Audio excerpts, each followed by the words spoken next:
Hey everybody, what's up? It's Adam from Fair and Swit, and today's Thursday Things I Have Learned has a guest, Michael Allas, owner of Tannins, and he's going to show us the perfect way to make an old-fashioned. Alright, so we're going to show you how to make a Tannins old-fashioned. So we're going to start off with a little sweetener here. This is Demerara syrup.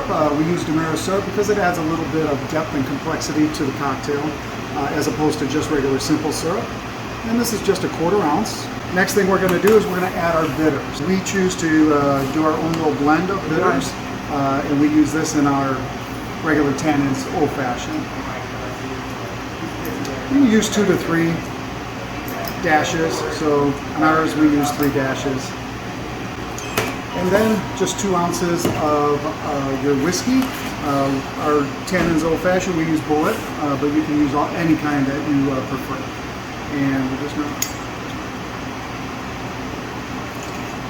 Okay, we're going to chill this down a little bit and dilute it a little bit, and we're going to do that with just a little bit of ice into the glass. You don't want too much. And you're going to stir this for about 10 seconds. We're going to go ahead and we're going to strain this right on over the ice cube here.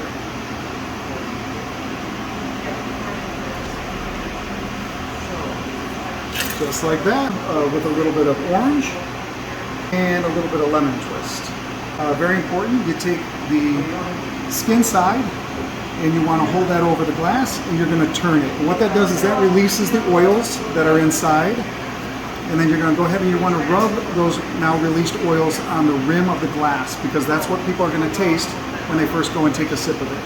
And we're going to do the exact same thing with the lemon. And then we're just going to kind of layer it like that. And there you go. A Tannins Old Fashioned.